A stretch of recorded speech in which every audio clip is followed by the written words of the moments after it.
Eu nunca encontrava minha mãe em casa quando eu voltava da escola. Eu encontrei a minha mãe na calçada, chorando muito. Eu lembro de perguntar pra ela o que tinha acontecido. Ela falou que eles iam voltar pra me buscar. Tinha uma senhora que cuidava de mim e eu só consegui dizer pra minha mãe, falar pra essa senhora que eu amava ela. Mas em nenhum momento eu falei que eu amava minha mãe. Eles me buscaram na escola, falei com a assistente social, ela falou como era o abrigo, que os meus irmãos já estavam me esperando na casa. Eu saí de uma internação. Eu cheguei só com um pouco do corpo só. Me buscaram com polícia, tu acredita? Estamos te levando pro lugar que tu vai adorar. Meu sonho era ser jogadora de futebol, mas foi por pouco tempo, porque o acolhimento meio que interrompeu isso. Precisam entrar em consenso porque todos tiveram um primeiro dia diferente. A entrada e a saída são um soco. A entrada pra mim foi bem pior do que a saída. Eu não gostava muito de ter contato com as pessoas. Sabe a pessoa esquisita como se for o primeiro dia de aula? O primeiro dia de tudo, dormir, comer e mais outro. Aqui é seu quarto, aqui é o banheiro. Eu vou pegar algumas peças de roupa pra você.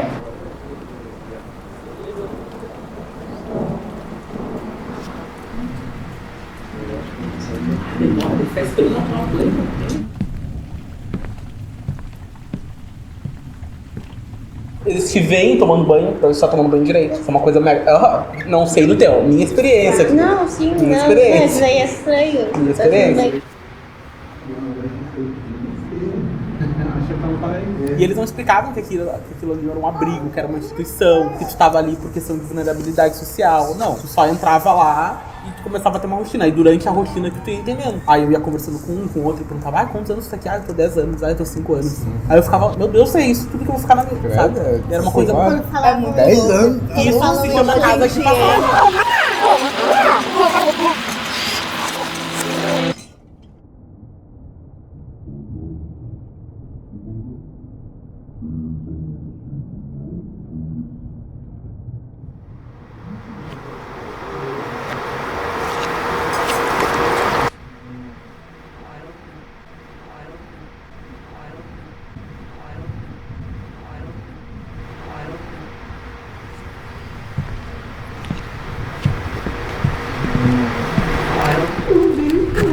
Vai ficar até os 18 anos aqui. Já se acostuma. Agora aqui eu só... Ainda mais que a tua idade não diz nem pra adoção. Não der, não serve, já é grande já. Não é nem criança. Tem que entrar no nosso grupo, se quiser ficar aqui. Se tiver. O muro é grande. Olha, É grande. fica de olho na tua cidade. Vai ter que obedecer ordens. Lavar banheiro. Complicado. Depois vai ter que sair sozinha lá fora. Sem ninguém. Ai, eu acho uma bola. Concentração na respiração.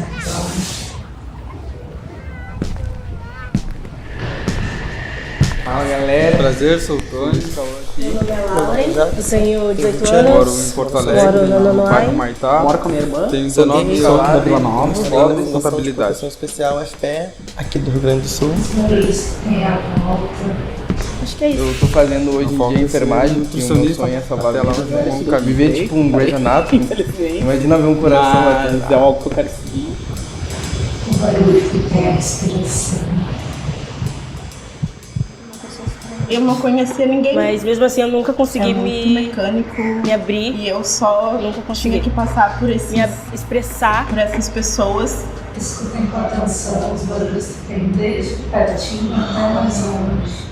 Mesmo que expliquem no porquê tu tá ali, tu tá em pavor. E eu senti alívio porque eu tava com os meus irmãos, mas também sentia porque a minha mãe ainda tava lá onde ela tava.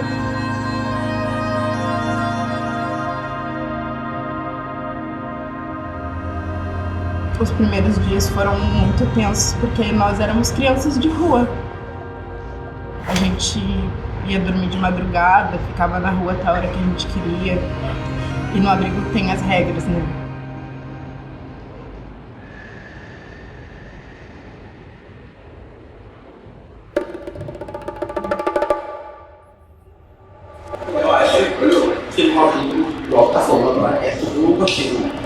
rotineiro do negócio. Eles falam sempre que aqui é o começo, só que é o começo que eles querem criar, entendeu? Não é o começo que a gente... Não foi eu que escolhi iniciais. Tipo, tu vai acordar em tal horário, tu vai comer em tal horário, não pode comer fora do horário, tu tem que tomar banho em tal horário, tipo... É que eu entendo essa parte, porque muita gente, se não tiver uma organização, vira bagunça. Eu acho legal esse problema.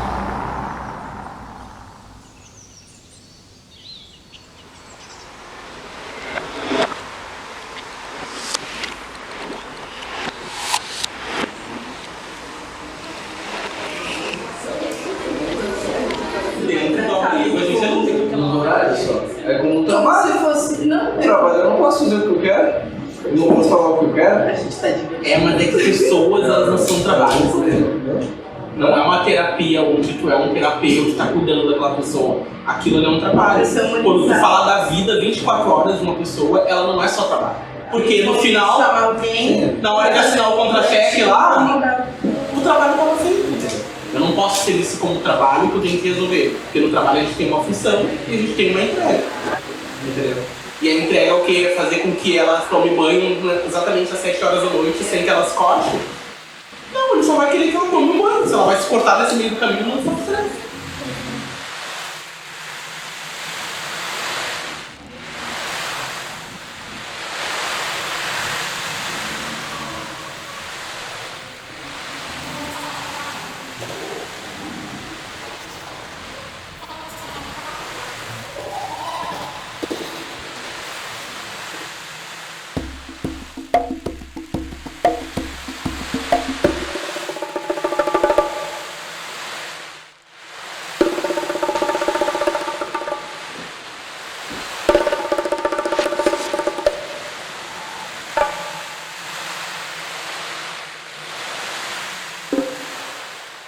O acolhimento trata a gente com medicação, então não sei até onde a gente está doente ou eles fazem a gente ficar doente.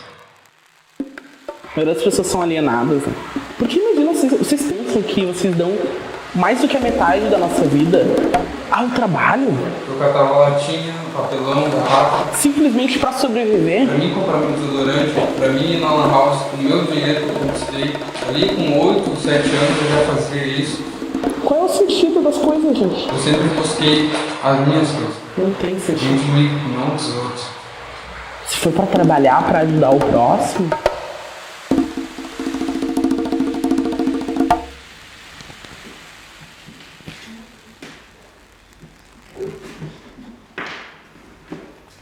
Mas não, a gente trabalha pra se autoajudar porque impõe problemas que a gente precisa resolver.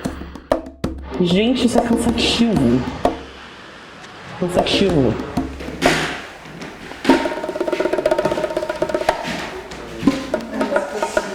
Não concordo em nada com o Estado social-democrata. Pra mim, ou é o socialismo, depois o comunismo, ou nada.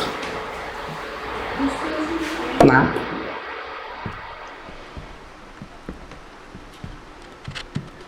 É muito difícil acreditar. Mais fácil acabar comigo do que o capitalismo. Acreditar que alguém pode gostar da gente. E pensar que eu só tenho 22 anos, né? E já tenho essa rotina mega frenética. Por isso que eu realmente, minha mãe de santo vive falando que eu sou preguiçoso. Sou preguiçoso mesmo. Por exemplo, eu tô muito cansado ultimamente, tipo, demais. Porque eu tô trabalhando demais. Acreditar que alguém vai saber lidar com os nossos problemas e com a nossa teimosia, né? Porque teimosia nada mais é que um pedido de olho pra mim. O que vai sobrar de mim? Tenho medo de amor. Mas eu me divirto quando eu tô dormindo. Mas daí logo sonho com um capitalista. E aí ele diz assim, volte ao trabalho.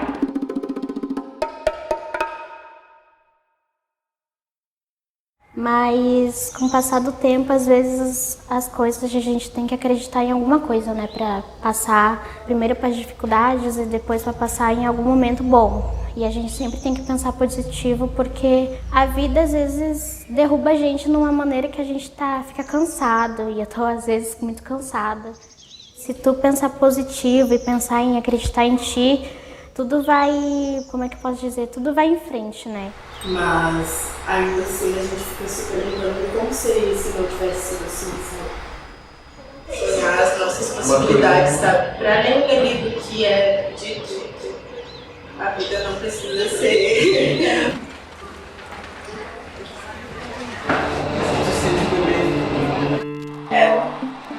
Houve aquele julgamento da sociedade por ter 21 e ainda não estar na faculdade.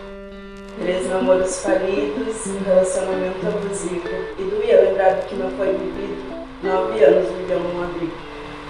Mãe, desculpa não te tirar do caminho do caixão. É que tu disse pra eu cuidar dos meus irmãos e eu tinha só 7. Quem me dera fosse 17 pra lutar com aquela maldita que valia 5. Aquela pedrinha que te levou à ruína, que fez eu ter pesadelos reais, lembra? Sim, eu sou capaz de cozinhar em latas de alumínio sob grades de um fogão, dividir meio quilo de polenta para 5 irmãos, ou quando tu me levou para assistir a tua destruição. Sim, eu tô falando de prostituição. Pra dormir não tinha colchão, a saída era jogar algumas roupas sujas no chão e eu pensava, que vida, hein? Eu tinha a mãe mais bonita, uma preta guerreira, mãe solteira, aquela que põe os filhos acima de tudo, mesmo sem ter tudo. E o que aconteceu? Nunca entendi. Tudo que eu queria era fugir. E aos 9, presa no sistema, chorava, apavorada, dilacerada. Aquela pedra de 5 me deixou sem nada.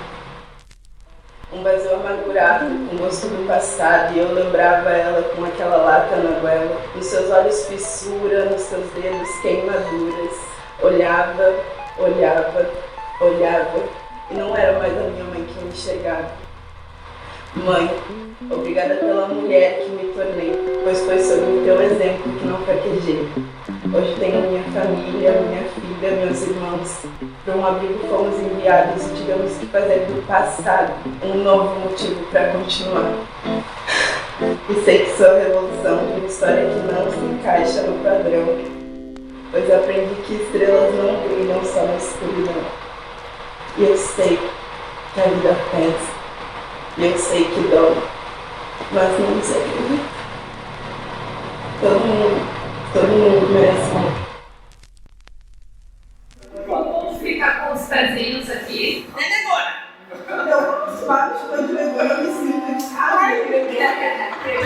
Ela é uma estratégia também, né? De conseguir passar pela situação. De falar coisas tão pesadas pra nós, parece que até pra não deixar todo mundo tenso, né? Tipo, Sim. gente, agora também. Lógico, né? Já passou.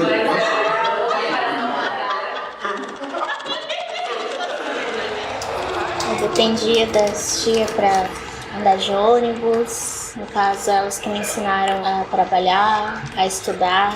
E aí, elas eram o único suporte que eu tinha pra viver. Às vezes eu penso e às vezes eu falo com elas e falo, eu queria ter voltado, entendeu? Eu não gosto. Não que eu não gosto de viver a minha vida aqui, sabe? Mas lá tinha conversas como se fosse uma família de verdade, carinho, comida na mesa. Acordar e ver o rosto dela me dando bom dia, me dando abraço, vendo os bebezinhos que estavam lá, e aquilo eu nunca tive, entendeu? E eu saí de lá. E foi a pior coisa do mundo, porque eu precisava delas, entendeu? Elas me faziam bem, elas me faziam acreditar em mim, me faziam querer viver, querer poder estudar sem ninguém pedir. E quando eu saí, foi tipo, tudo por ti, entendeu? E nesse dia eu fiquei tão nervosa que às vezes eu queria ter uma crise de ansiedade, querer tipo segurar elas e não soltar mais, entendeu? Foi horrível, porque como se eu tivesse saído da minha própria família, entendeu? Elas foram as únicas pessoas que acreditaram em mim, entendeu?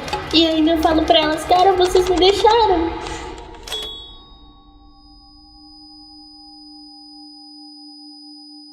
É que na instituição é assim, quando completa 18, infelizmente não tem como ficar. Vai com a pessoa no meio.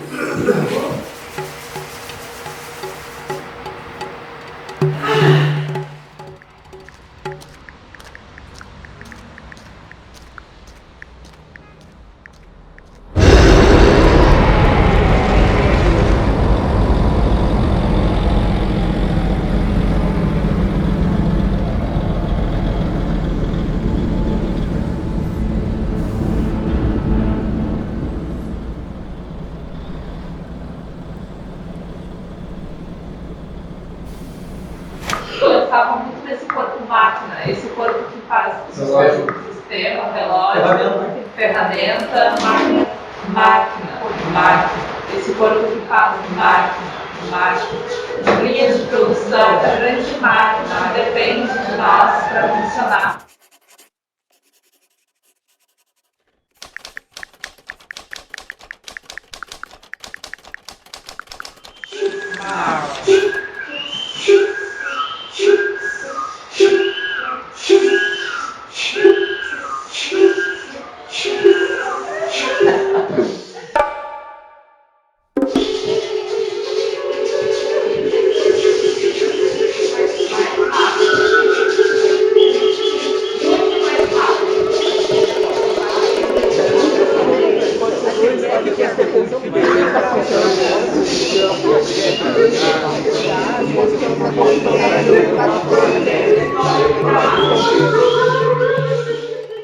Ah não, lá eles... Pesou, né? Bate a mão um pouquinho. Eu não sabia disso. Tá, então vamos fazer essa cena.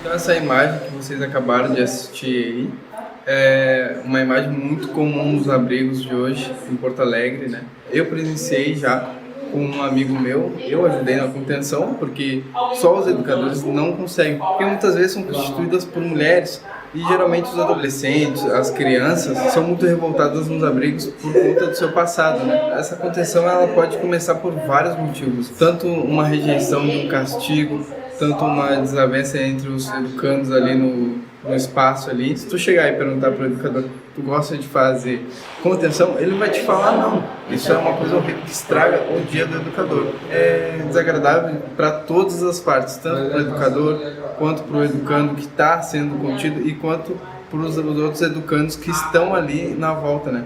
Presenciando aquela cena de horror, para que não haja algo pior. E é isso. Fechou?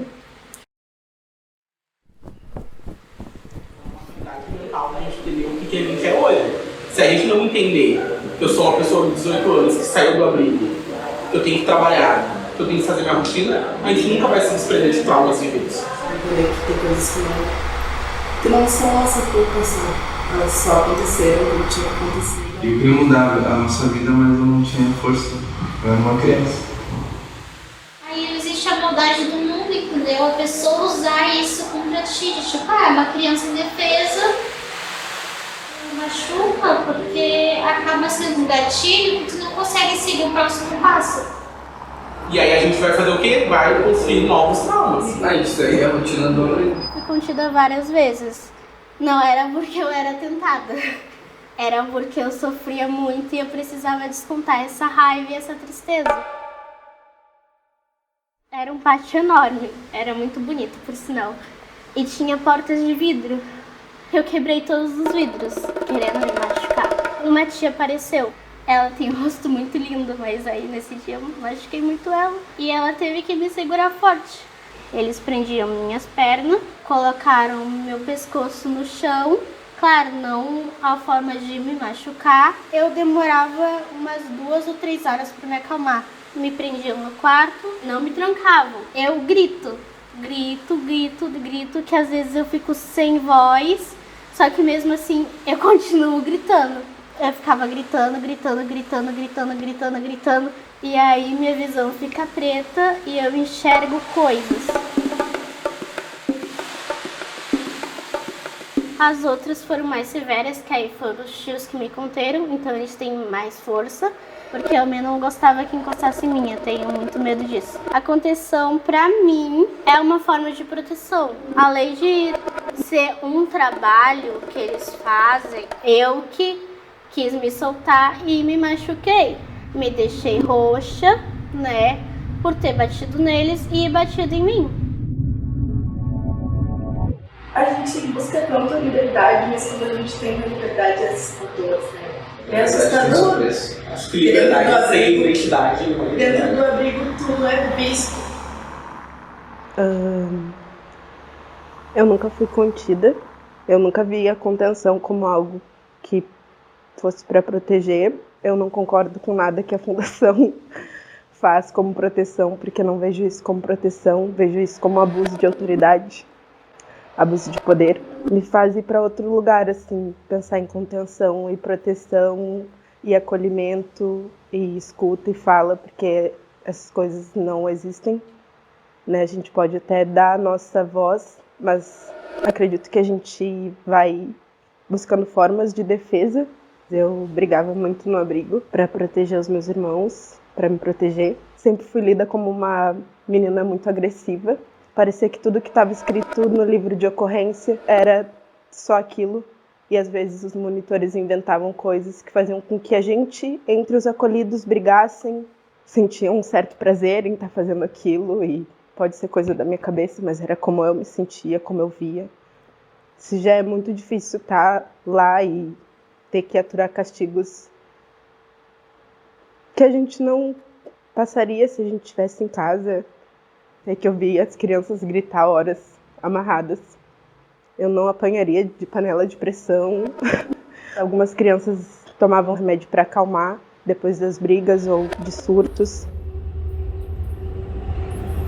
Acho que todos nós temos visões diferentes, mas eu sinto que no fundo a gente só quer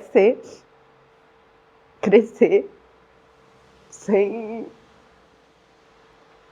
os rótulos que eles nos dão, de ser muito difícil, de ser uma criança problemática, um adolescente raivoso. E não, a gente só quer ser escutado, a gente quer ser olhado. Eu sinto que todo mundo tem muitas feridas e o abrigo não trata isso, sabe? Vai suprindo com um brinquedo que eles te dão ou com uma roupa que chegou da doação. Mas esquecem de perguntar se as coisas estão bem, como foi na escola. E eu tinha só 10 anos, então eu ficava me perguntando o que o abrigo te dá de bom, sabe? Sobre as possibilidades de vida, porque parece que a gente é sempre reduzido a coisas muito baixas. Simplesmente por ser crias de situações de vulnerabilidade, e daí parece que a gente não tem perspectiva de vida. Faz a gente não se ver como pessoa real, assim. Pessoa.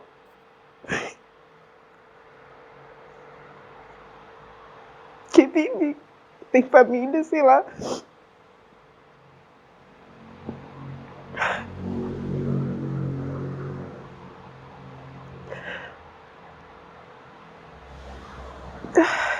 E é isso. Pesado.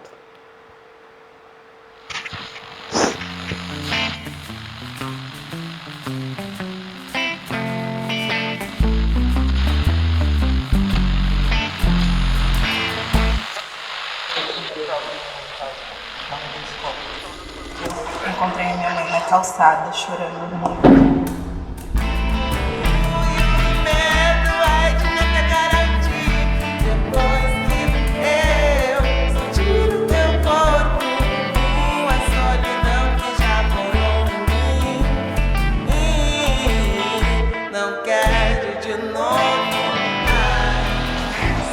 Aqui comigo, amor, quero saber o que será da gente depois que eu provocar um fogo bom no escuro do teu quarto.